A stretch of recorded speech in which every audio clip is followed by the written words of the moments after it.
Marketing certainty in uncertain times. So, I couldn't really start this without talking about what the uncertainties are. And the very first one won't surprise you. But it might perhaps surprise you to think back to 3 years ago that you would know the shape of a virus. But there we are, we all know the shape of a COVID virus. COVID has shaped our lives and the economy for a couple of years now. But the global response is still ongoing. China is still pushing for global zero, which is leading to ongoing production and shipping issues from the Far East. There are indeed many in the health professional world who believe that we might not be at the end of COVID, that there might be a third, fourth, fifth wave of COVID to come. So COVID has impacted us and will continue to impact us. Inflation. A whole generation haven't experienced any inflation before. And it can be quite a shock to the system. At the 9% announced yesterday, we're probably looking at 2 generations of people who haven't experienced inflation of anything like that level. What will that do to how they interact with you? What will that do to their spending levels? What will that do to how they spend and what will happen to the economy more generally? Yes, of course it's linked, but the cost of living is increasing at a really dramatic rate. How will the British public react to the next big utilities hike coming at the back end of the year? It's an unknown. And will this push recessionary levers or even lead to a proper technical recession? There's definitely talk about stagflation nation happening at the moment, and all of those factors are beginning to impact and continuing to impact on consumer confidence and how consumers are interacting with you. Full-scale war in mainland Europe, something I never hoped I'd see, a disaster in its own right. But the impact on hunger, poverty, and deprivation across the whole of Europe, and in fact across the world, will continue to be felt for some time. Ukraine wasn't called the breadbasket of Europe for no reason, and we're beginning to see the impact of the shortages coming out of Ukraine across the whole economy. Expansion of NATO in the Nordics, and the increased tensions that will certainly bring with it. What's that going to do to trade? What's that going to do to international trade? How's that going to impact goods and services coming across borders? I thought I would be done talking about this one by now. Brexit. I couldn't leave it alone. But there are definitely unresolved issues and ongoing tensions and possible trading difficulties. Is there going to be a full-scale European trade war? Personally, I doubt it. But there would certainly, almost certainly, be some ongoing trading difficulties. The Great Resignation. Now, while possibly overhyped, almost certainly overhyped, finding and retaining talent has rarely been more difficult as it is now. And the inflation of that talent in some areas is pretty phenomenal. On top of all of this, we've got the unknown unknown. What might happen economically, geopolitically, environmentally. At least we know some of this is going to happen, but of course there is a continued unknown unknown. Oh, that should have skipped on one. This is a graph that anyone who has had to sit through anything I've done before will be relatively well aware of. This is internet sales as a percentage of total retailing. And it's beginning to revert to trend after a significant 2-year lift. So you can see that the grey line shows us that from the beginning of COVID, we saw a real spike against what the trend had been. At its peak in lockdown 3, 37.8% of all retail demand was generated online. On a trend basis, that should have been somewhere between 20 and 25%. Let's settle on 22.5. You didn't think you'd get away without some maths. In that case, at 22.5%, there was 68% more retail demand, 68% more online demand as a percentage of retail in January 2021 than there would have been under trended assumptions. But retail more generally, excluding fuel, was down about 10%. Put all those calculations together, if you weren't up 51% last January against the previous year, you were losing market share. You weren't keeping pace with the market. April figures on this come out tomorrow, so annoyingly just a day after I'm doing this, and we're expecting another reversal. We're expecting us to come much closer to trend. The question I have is, what really is that trend? You'll see during 2019, we saw a pretty substantial flattening of this curve, and we might expect online as a percentage of total retail to follow somewhere closer to the blue line than the tapestry pink, whatever that color is, line.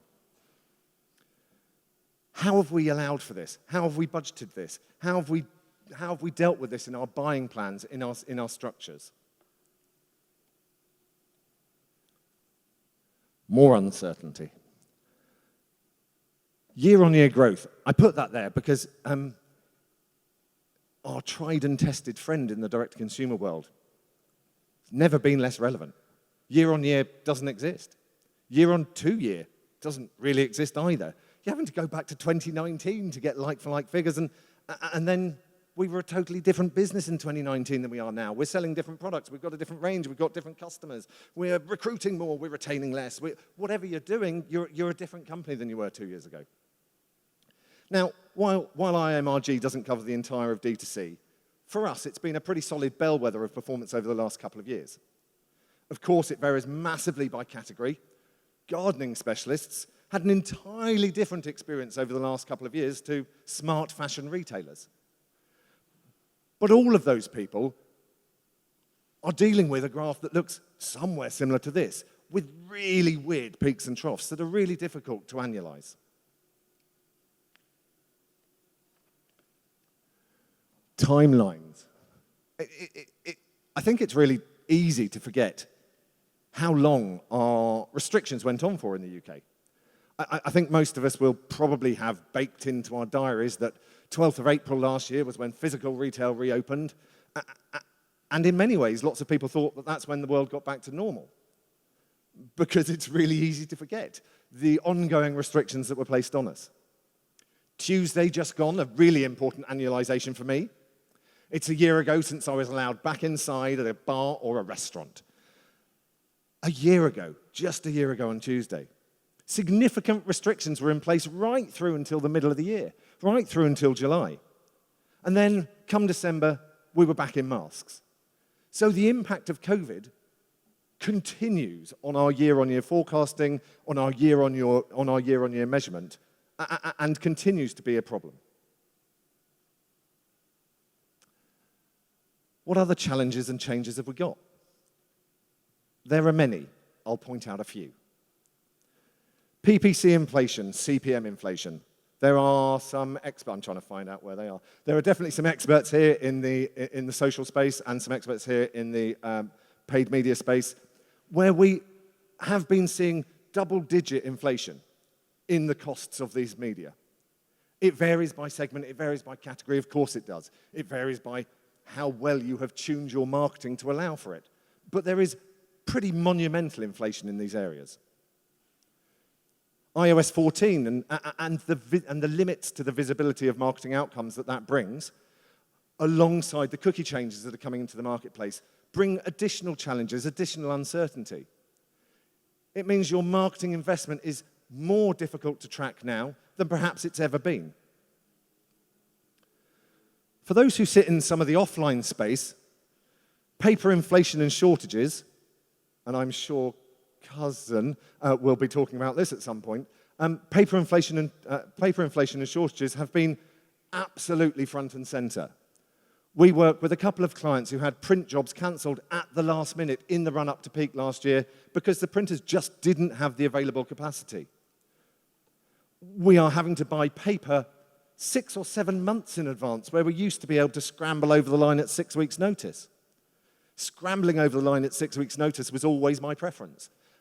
Having to put yourself in a planning situation where you're thinking 6 months or more ahead about what paper you're going to need and what stock you're going to want to print on and what formats you're going to want to print is making us have to put ourselves much further ahead. We're dealing with this with a number of people, COVID cohorts. What do I mean by that? Well, you've got a database of customers. You understand what their future behavior might be. But do you have individual cohorts within there who are behaving incredibly differently to actually the main bulk of your customer data? Are there people who have become artificially great customers during the COVID period who may now be reverting to type, may now be reverting to what their behavior might have been without COVID? How do you identify them? And how do you put in place different marketing tactics and strategies to make sure you're driving the best behavior from those people? Exchange rate fluctuations. The pound took another dive against the dollar yesterday. I haven't looked at it this morning. But variable is, I think, the very best way you can put it. There are massive exchange rate fluctuations, and hedging against those or allowing for those is a continuing problem. Talking of continuing problems, carriage availability and carriage costs. They are beginning to level out. We are beginning to see containers being at the right ports at the right time, but it's still a massive challenge, and the costs of it are very much higher than they've ever been. Just in case you thought I was done with the challenges, mindset changes. So there are a lot of mindset changes happening at all times, but I would perhaps argue that in one or two cases, never more so than now. I've put that what were differentiators are now becoming hygiene factors, and what I mean by that is 3 years ago, if you were pushing towards net zero, you stood out from the crowd. You were a pioneer, you were leading the way. If you don't have a net zero plan now, you've already started to go backwards. You're already started to be seen as a bit of a dinosaur. Customers are beginning to want value with values. And there's the real beginning of that shift from volume to quality. There was a rapid growth in environmental trends pre-COVID. The last 2 years perhaps numbed its importance to some people, but it's back with a vengeance, and perhaps more important than ever, as people understand and have spent more time thinking about and in their more local environments. Physical retail in large towns and cities is thriving at the moment. Market towns less so. It's being dubbed event shopping. People are treating going on a physical shopping expedition as a real event. They're treating it like a bit of a party. And that's definitely a change in how people have been engaging with brands as they have been in the past. Don't for a moment think that's the end of the uncertainty, but those are the kind of most obvious ones that I was there to point out. So where's the certainty? Your customer's talking to you constantly. What they buy, how they buy it, how they get to your site, how they interact with your site once we're there, the reviews they give you, the customer service feedback they give you, returns, what they're returning, why they're returning it, the speed at which they return it, their social interactions with you. Are you really listening? I apologize for clip art. Are you really listening? Are you set up to listen, and are you set up to react to your changing customer signals? You should also ensure you're encouraging your customers to talk. Focus groups, forums, net promoter scores, post-purchase surveys, any kind of surveys. Are you really encouraging your customers to have a dialogue with you to help you understand how you could be changing what you're doing and how your brand could be interacting them in a different way?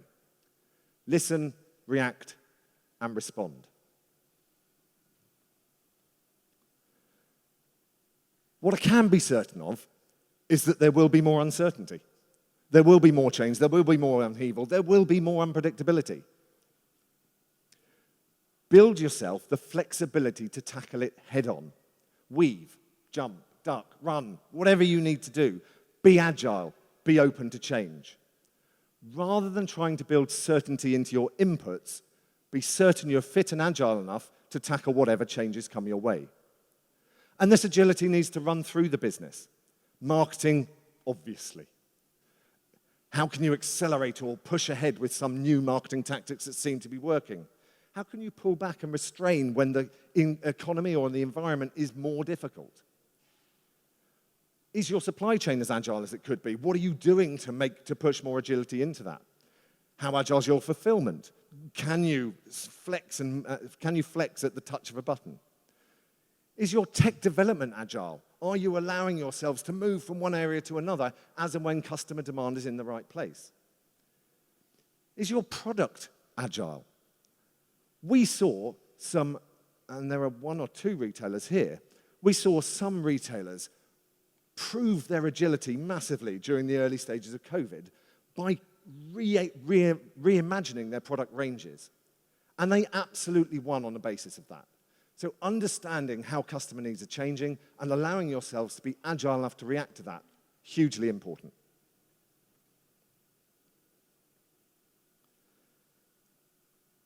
I also think that you can get certainty by really understanding and living your customer experience. Be your brand. Understand your customer motivations and lean into them.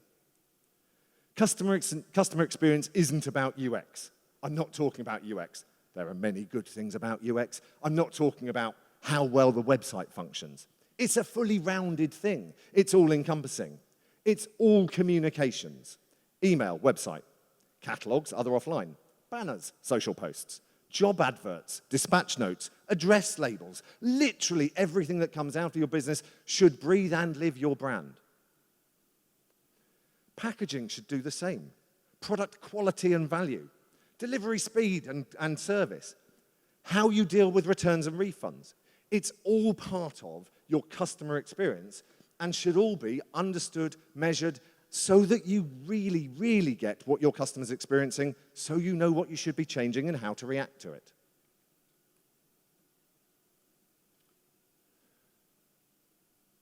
Who can resist a bit of Mary Poppins? However, I have to stop it because it turns me a bit weird. Put measurement and understanding at the heart of what you do.